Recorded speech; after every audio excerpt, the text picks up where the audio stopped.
Поштовани гледачи, добре дојдовте во најновото издание на емисијата Агроинфо на ТВ канал Вис. Како што знаете, недела е резервираниот термин во кој што зборуваме за теми поврзани со земјоделството.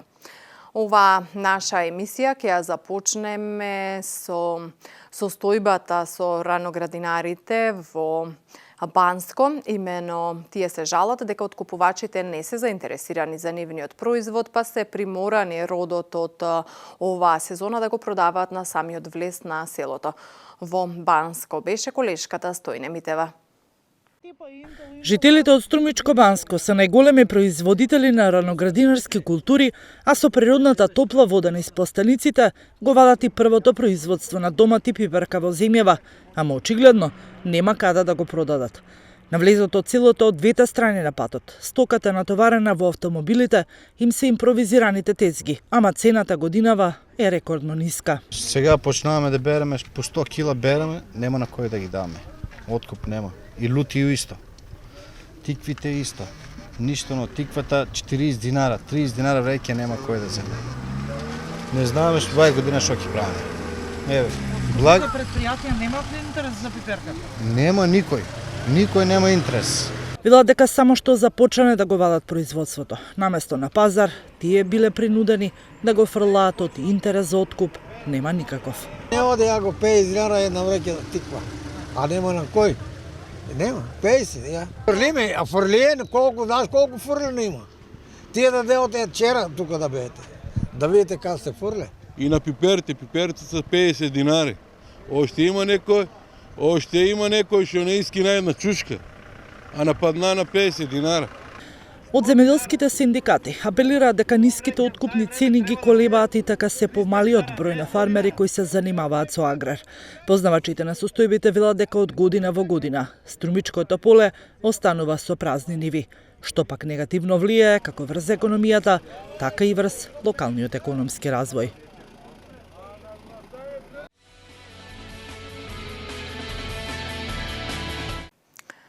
А од разговорот на колегата Ване Трајков со Блажо Витанов е откупувач да слушнеме за плановите и откупувачките капацитети во Струмичко и Струмичкиот регион. Господине Витанов, бевме сведоци на еден разговор во кој што побарувачка на пролетна зелка овде од Струмичко. Како оди извозот, односно има ли побарувачка, а забележам дека не може да одговорите на предизвикот? Побарувачка има за младата зелка доста, се уште, и сега пред Великден ептен повеќе се бара кило повеќе, меѓутоа нашата зелка е веќе 90% младата зелка изберена. Има ситни количини кои не се доволни во моментот да одговориме на сите порачки кои ги имаме. Од каде има интерес во моментов или каде се пласираше? Од секаде, најмногу нашата зелка отиде во Украина, до многу голем дел во Полска, бивши југословенските простори, Романија и така. Што покажува ова факт? Дали веќе покажуваат интерес за краставици, пиперки, домати, не знам, што ќе покаже? Да, и за наредните култури веќе има интерес. Веќе се барат домати, се барат краставици, се бара сладка пиперка, меѓутоа тоа го нема уште кај нас во доволни количини, тек тука таму нешто излегува. Се надевам дека сезонава ќе биде сосем различна од ланската, показателите на младата зелка тоа го зборат и за сега за земјоделците, па и за нас трговците е сезоната добра. Како се во моментов велите зелка нема, кои се цените она кои што како ги откупуваат од страна, мислам од земјоделците? Каква е цената? Нели имаше преди 10 дена од 30 денари на 25, па на 20 и тоа потраја на 20 денара 2 дена и одма. Ние сите знаеме че тоа не може да издржи. За 2 дена на 25 и еве веќе добри 7-8 дена цената е 30 денари и на таа цена ќе се заврши. Се надевам дека зелката млада која е на отворено посадена, што очекуваме да малку и она касни ваа година, али треба да почне да се бере некаде после 10-15 мај, ќе стартува со некоја солидна цена. А за другите артикли кои не доаѓаат сега во моментот, краставицата долга ќе ви кажам во моментот 50 денари и нема количини. Прибидејќи уште времето не е стабилно, гледаме колку ладни температури има наутро, доматава е 90 денари, пиперката е 120-130 денари и се додека не излезат количини, тие цени ќе се држат. Што се дължи? Дали заради побаровачката, пандемијата или пак намалените површини овде од овој регион? Сепак, моје видување е дека намалените количини ја имат најголемата улога од сите три кои ги набројати. Побаровачката нормално е поизразена оваа година, прибидејќи сите стални муштарии кои ги имат сите трговци од Македонија, ја барат таа роба. И таа роба во моментот, привидејќи не ја имаме како лани во доволни количини, и држи цена и излегува.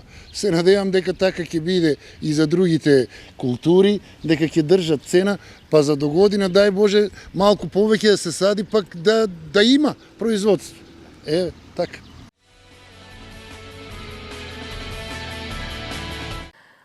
Ресорниот министер Хоџа пак неделава беше во Злетовица, хидросистемот Злетовица, каде што стартува втората фаза од изградбата на овој хидросистем. Најавите се дека државата ќе овозможи водоснабдувањето за земјоделците да не биде проблем, а ваквите хидросистеми, смета министерот Хоџа, ќе представуваат еден вид сигурност за земјоделците да не зависат од количеството на врнежи.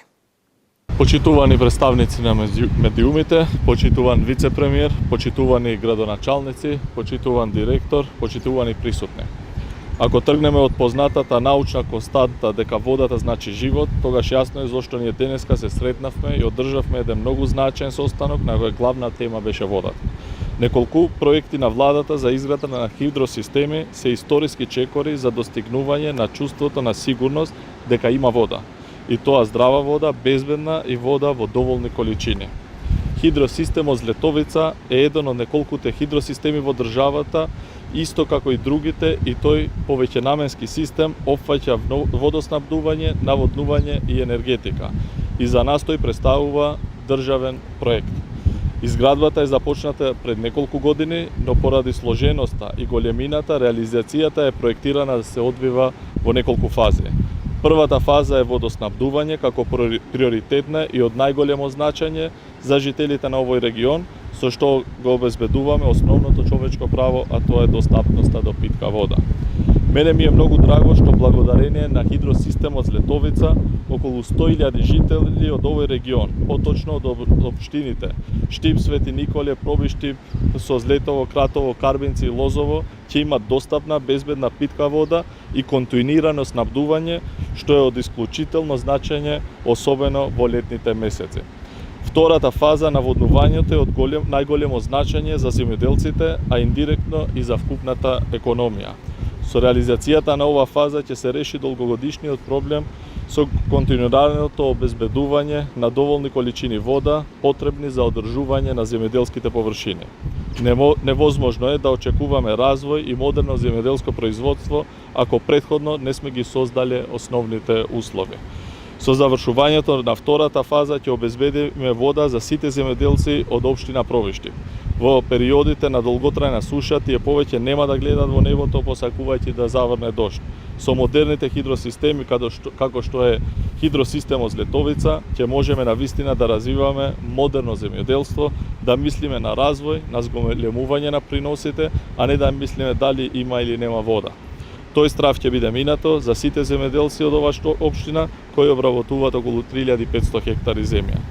На нас останува врската, како што впрочем и се договоривме денеска на состанокот, дека сите заедно ќе вложиме максимални напори овој хидросистем што поскоро да ја слави завршната фаза. Тешко е, тоа е неспорен факт. Пандемијата дополнително ги успори работите, но ние остануваме посветени на нашата цел. Ова важи не само за хидросистемот Злетовица, туку и за сите други капитални инвестиции и проекти. Овде би сакал да напоменам дека за безбедно и ефикасно снабдување клучна улога имат и чистите канали за наводнување. Тоа е исто така една од приоритетите на Министерството, со поддршка на останатите институции да спроведеме една голема акција за обновување и чистење на постоечките канали. Водата мора да тече и мора да има секаде каде што има макар и една педа обработлива земјоделска површина. За крај исто така сакам да упатам и посебна благодарност до Европската инвестициона банка за досегашната и идната техничка поддршка во реализацијата на овој капитален хидросистем.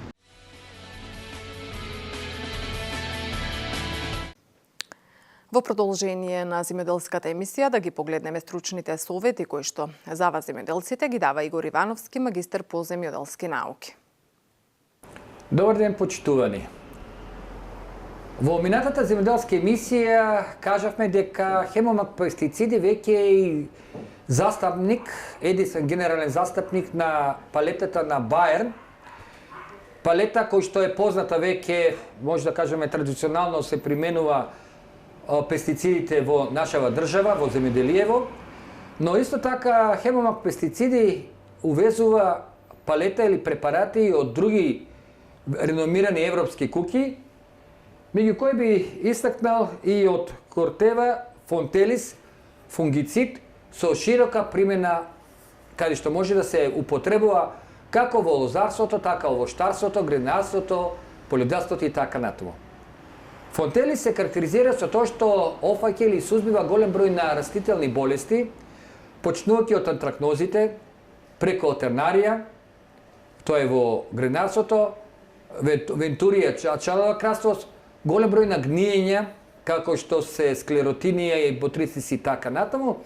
Значи, може да се каже еден од доста добар фунгицид, кој што како резултат на неговата висока концентрација и примената или дозите се доста ниски. Така ова шише од 250 мл служи или може со него да се раствори во 150 до 200 литра вода и да се третират самите растенија. Исто така, сепак, кога спомнувам овоштарството, па и во лозарство и други култури, да ве подсетам од Бајсев добро познатиот полиран, контактен фунгицид, но иако е контактен, знаеме дека има доста јако дејство и широка примена, затоа што опфаќа голем број на болести, и тоа во овоштарството чарловата краставост, пота пламеницата служи за сузбивањето и други болести. Доза на употреба на полирамот изнесува 20 до 25 грама во 10 литра вода. Во однос пак на Агроуник Македонија, односно палетата на Агроуник, би сакал да потенцирам сега само некои препарати, односно ѓубрива, всушност они се увозници, производители и увозници на ѓубрива, и тоа од палетата Ника К, Ника Калциум и Ника Бор. Значи, всушност Агроуник не ги произведу овие, но го ги застапува и внесува во нашава држава. Палетата Ника се карактеризира со тоа што има повеќе видови на течни ѓубрива, и тоа Ника Бор, кој што е доста актуелен во овој период, особено кога виновата лоза цвете или некои покасни сорти на овошки. Бики борот е во хелатна форма, што значи дека е во органски дел, кој што растенијата веднаш го прима. Но што е многу важно, во Ника Бор, кај што борот е околу 11% во хелатна форма, и може да се каже една од најголемиот процент што може да биде, во Ника Бор исто така содржи околу 7 до 8% аминокиселини, кои што се доста потребни за во стресни ситуации на растенијата да му помогнат подобро да ги пребродат овие стресни ситуации. Ника Бор може да се употребува во доза од обично од 20 до 30 мл во 10 литра вода. Ника К се карактеризира со тоа што тука содржи чист калиум и каде што секаде потребно е, пример, во фаза на догојување и добивање на боја и така натаму на плодовите, или кај што треба има многу голема маса азот и треба да се избегне азотот, Ника К ќе дади, или К, тоа значи калиум, ќе дади добри резултати, може да се употребува фолиарно, но исто така може да се употреби во систем капка по капка. Доза на употреба фолиарно, почитувани, изнесува фолиар да рекоме 20 до 30 мл во 10 литра вода, систем капка по капка, 1 литар на 1 декар. Ова, почитувани гледачи, е сосема кратко, кој што исто така сакав да го презентирам во денешнава емисија.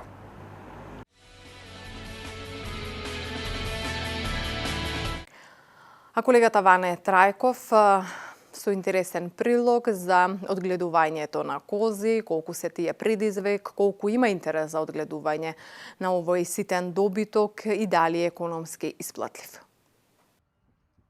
За младиот Джехан Асанов од Валандовско Дедели нема одмор, ниту викенд, ниту празник. Секојдневно го изнесува стадото со 600 кози на паша. Го затекнавме во Дојранско ѓопчели, каде го насочуваше стадото кон полјаните. Тој е еден од ретките козари во Југоистокот. Вели дека своевремено биле многу, но сега останале со овој бизнис да се занимаваат со негови братучеди. Тврди дека е тешко, но немал друг избор на екзистенција. Има ватка малце, не многу.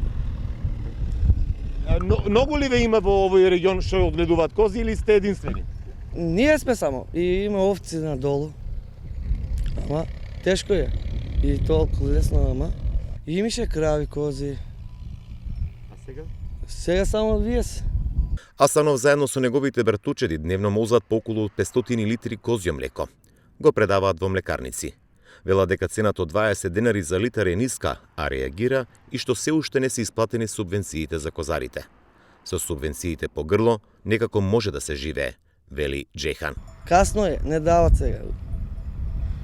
Каснее. Земавте? Не уште. За која година? Кој годин? 20. За лани? Лани, полани. Не сте зеле? Не ич. Ако платуват субвенција со млекото, ке фатиме. Од платежната агенција вела дека барањата за финансиска подршка од сточарите се обработуваат.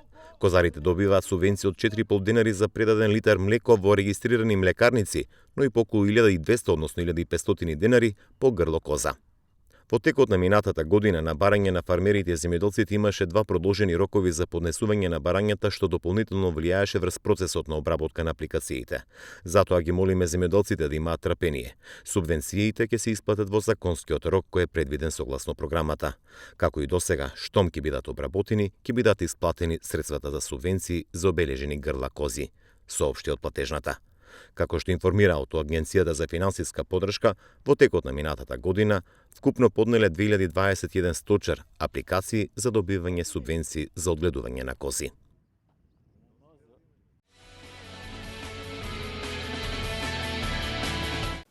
И за крај на оваа емисија да погледнеме што интересно се случува надвор од границите на Македонија, поврзано со земјоделското производство и земјоделските технологии.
Почитувани гледачи, тоа беше сте во ова издание на емисијата Агроинфо на ТВ канал Вис.